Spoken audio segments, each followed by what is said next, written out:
Hello everyone, ট্রান্সলেশনের আরও একটি নতুন ক্লাসে সকলকে স্বাগত। যারা প্রথম থেকে ক্লাসটি দেখছো কোনো রকম স্কিপ না করে ক্লাসটি দেখতে থাকো, আশা করি ক্লাসটি হেল্পফুল হবে। তো চলো আমরা প্রথমে প্যাসেজটি দেখব। যে এটা কিন্তু পিএসসি ক্লার্কশিপ ও মিসলেনিয়াসের জন্য একটি সিরিজ যেটা চলছিল এবং খুবই ইম্পর্টেন্ট সিরিজ। গত বছর এখান থেকে রিপিট হয়েছিল, অর্থাৎ এখান থেকে কমন এসেছিল। তো চলো দেখি। কিছুক্ষণ নেড়ে চেড়ে বলটা ফেরত দিয়ে বললুম, বেশ ইন্টারেস্টিং জিনিস।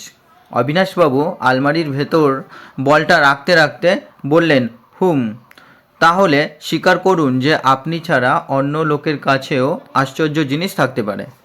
যাকগে, এবার চলুন সত্যি একটু বেরিয়ে আসা যাক। বেশ মেঘলা মেঘলা দিনটা করছে। তো আমরা এই পুরো প্যাসেজটি দেখে নিলাম এবং এটার পুরো প্যাসেজটাকে আমরা এখন কিভাবে ট্রান্সলেট করতে পারি চলো দেখে নেওয়া যাক। তো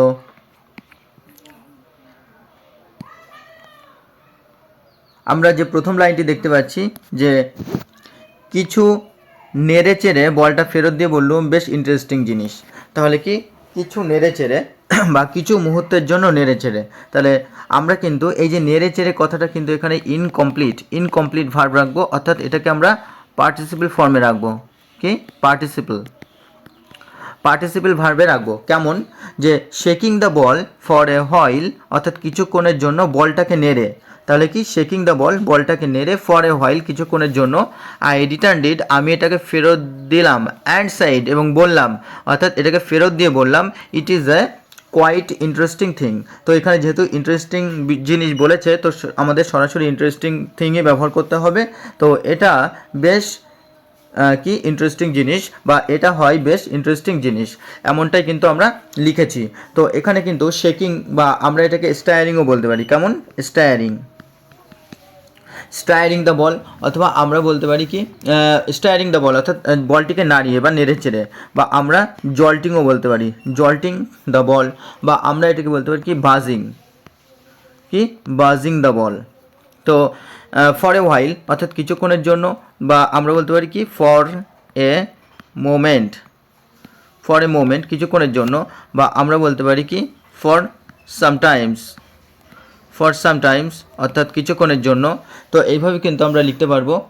আর এখানে রিটার্ন হচ্ছে ফেরত দেওয়া, বা এটাকে আমরা অন্যভাবে বলতে পারি কি রিভার্টেড, অর্থাৎ পুনরায় তাকে দিয়ে দেওয়া। কি আই রিভার্টেড ইট, অর্থাৎ আমি তাকে পুনরায় এটা দিয়ে দিলাম, বা আই রিটার্নড ইট এটা আমি তাকে পুনরায় ফেরত দিলাম। অ্যান্ড সেড বললাম কি it is a quite interesting thing, বা it is a very interesting thing, অর্থাৎ এটা খুবই মজাদার জিনিস বা মজাদার বিষয়। তো এইভাবে কিন্তু আমরা পুরো সেন্টেন্সটা লিখতে পারবো, এবং একাধিক যে সমস্ত তোমাদেরকে সিনোনিমসগুলো লেখালাম এগুলো কিন্তু তোমরা লিখে নেবে, কারণ এই সিনোনিমসগুলো কিন্তু ভেরি ইম্পর্ট্যান্ট। আর এই সমস্ত যে সিনোনিমস বা এক্সট্রা ওয়ার্ড এগুলোই কিন্তু ভোকাবুলারি ইনক্রিজ করবে, আর এগুলোই তোমাদের ট্রান্সলেশন যে পাওয়ার সেটাকে বাড়াবে। তো চলো পরের বাক্যটি দেখি। পরের বাক্যটি আছে কি অবিনাশবাবু আলমারির ভেতর বলটা রাখতে রাখতে বললেন।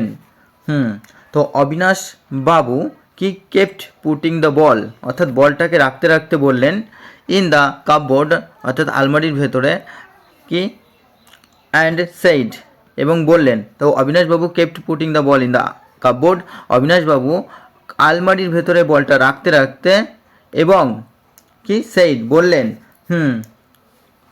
আচ্ছা, তো এখানে কিন্তু আমরা কেপ্ট পুটিংকে আমরা কিন্তু বলতে পারি যে kept placing the ball, kept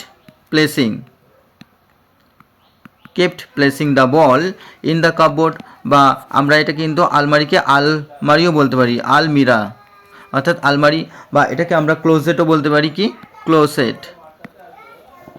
এটাকে আমরা ক্লোজেট বলতে পারি বা আলমিরাও বলতে পারি। তো এইভাবে কিন্তু আমরা লিখব। আর এখানে যেহেতু কথাটা রয়েছে, তো ডবল থাকলেও আমরা কিন্তু একবারই লিখব, কারণ এটা কিন্তু এক্সপ্রেশন। তো এটা হচ্ছে লিটারারি এক্সপ্রেশন, তো সেটাকে আমরা লিখলেই আমরা সম্পূর্ণ লিখতে পারবো। আর এখানে মেন ভার্বের কাজ করছে কেপ্ট, আর পুটিং হচ্ছে রাখতে রাখতে, অর্থাৎ যেটাকে আমরা পার্টিসিপল ফর্মে করেছি। তো চলো দেখি পরের বাক্যটি লক্ষ্য করি। তাহলে স্বীকার করুন যে আপনি ছাড়া অন্য লোকের কাছেও আশ্চর্য জিনিস থাকতে পারে। কি তাহলে কি বলবো? দেন, তাহলে স্বীকার করুন দেন কনফেস অর্থাৎ স্বীকার করুন যে that other people accept you, অর্থাৎ আপনি ছাড়াও অন্য কারো কাছে বা অন্য মানুষের কাছে, তাহলে কি other people accept you, accept হচ্ছে ছাড়া বা আমরা বলি কি ব্যতীত, ছাড়া বা ব্যতীত, অর্থাৎ আপনি ছাড়াও অন্য মানুষের কাছে কি ক্যান হ্যাভ। তো ক্যান হ্যাভ কখন ব্যবহার করা হয়? যখন থাকতে পারে, থাকতে পারে কথাটা ব্যবহার করা হয় তখন কিন্তু আমরা ক্যান হ্যাভ বলি। আর থাকতে পারতো তো আমরা বলতাম কুড হ্যাভ, কি কুড হ্যাভ। যেহেতু থাকতে পারে সেজন্য আমরা ক্যান হ্যাভ ব্যবহার করেছি। ক্যান হ্যাভ থাকতে পারে কি সারপ্রাইজিং থিংস, অর্থাৎ আশ্চর্যকর জিনিস বা আমরা এটাকে বলতে পারি কি অ্যামেজিং থিংস, অ্যামেজিং থিংস, বা আমরা এটাকে আরও অনেকগুলি ওয়ার্ডে লিখতে পারি, যেমন ওয়ান্ডারফুল থিংস, কি ওয়ান্ডারফুল থিংস, বা অ্যামেজিং থিংস, বা সারপ্রাইজিং থিংস, বা আমরা এটাকে মার্ভেলাসও থিংস বলতে পারি, মার্ভেলাস, মার্ভেলাস থিংস, বা আমরা এটাকে অ্যাস্টোনিশিংও বলতে পারি, অ্যাস্টোনিশিং থিংস। তো এইভাবে কিন্তু আমরা অনেকগুলো ভেরি ভেরি ইম্পর্টেন্ট এই সিনোনিমসগুলো। আর এটাকে আমরা যে কনফেস অর্থাৎ স্বীকার করে নাও বা এটাকে গ্রহণ করে নাও বলতে পারি আমরা কি অ্যাকসেপ্ট দিস, অ্যাকসেপ্ট দিস, অর্থাৎ এটা স্বীকার করে নাও বা গ্রহণ করে নাও, বা অ্যাডমিট দিস, অ্যাডমিট দিস, বা আমরা এটাকে বলতে পারি কি অ্যাকনলেজ, বা অ্যাকনলেজ অর্থাৎ সত্য বলে স্বীকার করে নাও, বা কনসিড বা সম্মত হও। এরকম কিন্তু আমরা এই সমস্ত ওয়ার্ডগুলি দিয়ে আরও আমরা কিন্তু এই এক্সট্রা ওয়ার্ডগুলি দিয়ে এই সেন্টেন্সটাকে লিখতে পারবো। আর এক্সেপ্ট, এক্সেপ্ট বা আমরা বলতে পারি কি উইদাউট ইউ, মানে তুমি ছাড়াও, আদার পিপল উইদাউট ইউ, এরকমও কিন্তু আমরা লিখতে পারবো উইদাউট ইউ। বা আমরা কিন্তু বিসাইডস ইউও বলতে পারি, বিসাইডস ইউ। তো আমরা যখন বিসাইড লিখব তখন সেটা কি হয়, তখন কিন্তু সেটা হয় পাশে, কিন্তু আমরা যখন বিসাইডের সাথে এস যোগ করব তখন হবে সেটা ছাড়া, কি ছাড়া, বা সেটা হয়ে যাবে ব্যতীত, ব্যতীত বা ছাড়া। তো এইভাবে কিন্তু আমরা এই সেন্টেন্সটাকে ফুলফিল করতে পারবো, অর্থাৎ এইটাকে আমরা লিখতে পারবো। তো চলো দেখি পরের বাক্যটি লক্ষ্য করি। পরের বাক্যটি আছে কি যাগে, যাগে বা আমরা বলতে পারি কি যেতে দাও। তো লেট ইট গো।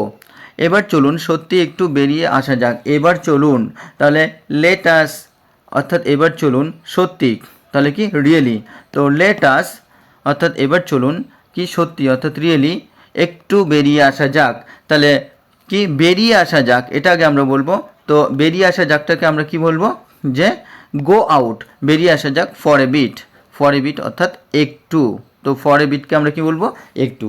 চলুন একটু বেরিয়ে আসা যাক, বা আমরা এভাবে বলতে পারি লেট ইট গো অর্থাৎ যেতে দাও, লেট আস রিয়েলি বা লেট আস ট্রুলি, চলো সত্যিই আমরা এবার একটি বেড়াতে যাই। বা আমরা বলতে পারি কি অ্যাকচুয়ালি, অ্যাকচুয়ালি, অ্যাকচুয়ালি অর্থাৎ প্রকৃতপক্ষে আমরা বেরিয়ে আসি। বা আমরা বলতে পারি যে গো আউট অর্থাৎ বেরিয়ে আসি, বা আমরা বলতে পারি কি গো অ্যাওয়ে, গো অ্যাওয়ে, বা আমরা এটাকে বলতে পারি যে ইমার্স, ইমার্স অর্থাৎ বাইরে যাওয়া বা বেরিয়ে আসা। তো এইভাবে কিন্তু আমরা এই বাক্যটিকে সম্পূর্ণ করতে পারবো। আর আমরা এখানে for a bit, for a বিটটাকে আমরা বলেছি কি ফর এ বিট বা কিছুক্ষণের জন্য, বা আমরা বলতে পারি কি for a little, for a কি লিটিল, বা আমরা এটাকে বলতে পারি কি ফর এ শর্ট টাইম অর্থাৎ কিছুক্ষণের জন্য, for a short time, for a short time. তো এইভাবে কিন্তু এই বাক্যটিকে আমরা লিখতে পারবো। তো চলো দেখি পরের বাক্যটি লক্ষ্য করি। পরের বাক্যটি আছে কি বেশ মেঘলা মেঘলা দিনটা করছে, অর্থাৎ এটাকে কিন্তু আমরা মেঘলা মেঘলাকে কিন্তু আমরা জাস্ট একবারই বোঝাবো কি বেশ। তাহলে আগে আমরা এখানে সাবজেক্ট খুঁজবো যে কি দিনটা। তো সাবজেক্ট হচ্ছে দিনটা, তো আমরা লিখবো the day, the day is অর্থাৎ দিনটি হয় কি কোয়াইট ক্লাউডি, অর্থাৎ বেশ, এই বেশটা হচ্ছে কোয়াইট, তাহলে দিনটি হয় বেশ মেঘলা মেঘলা অর্থাৎ ক্লাউডি। তো মেঘলা মেঘলাটাকে আমরা আমাদের যেহেতু এটা লিটারারি এক্সপ্রেশন বা সাহিত্যের ভাষা, সেটা আমাদের নিজেদের মতো করে আমরা লিখব যে কি ক্লাউডি, তাহলে দিনটি হয় সত্যি মেঘলা, বা দিনটা সত্যি মেঘলা মেঘলা করছে বা মেঘলা হয়েছে এরকম কিন্তু আমরা, বা মেঘলা এরকম কিন্তু আমরা বলবো। তো আমরা the day is quite cloudy, বা আমরা বলতে পারি দ্য ডে ইজ ইনফ্যাক্ট অর্থাৎ প্রকৃতপক্ষেই কি মেঘাচ্ছন্ন, বা the day is really cloudy, বা আমরা বলতে পারি the day is exactly cloudy. তো এইভাবে কিন্তু আমরা এই সেন্টেন্সটাকে লিখতে পারবো। তো যারা চ্যানেলটিতে প্রথম তারা অবশ্যই সাবস্ক্রাইব করে পাশে থাকা বেল আইকনটি প্রেস করে রেখো, এবং যারা প্রতিনিয়ত ক্লাস দেখো তাদেরকে অসংখ্য ধন্যবাদ। এইভাবে পাশে থাকো, তোমাদের জন্য সর্বদা তোমাদের হেল্প করার জন্য প্রস্তুত আছি, এবং যতদিন না পর্যন্ত তোমাদের পিএসসি ক্লার্কশিপ মিসলেনিয়াসের মেন্স ক্লিয়ার হচ্ছে ততদিন তোমাদের পাশে আছি, এবং সর্বোপরি ডেসক্রিপটিভ ইংলিশ বা কম্পিটিটিভ ইংলিশ যেখানে আছে সেখানে অবশ্যই তোমাদের হেল্পের জন্য এগিয়ে আসবো। ধন্যবাদ। তো চলো পরবর্তী ক্লাসে দেখা হবে, আজ এখানেই।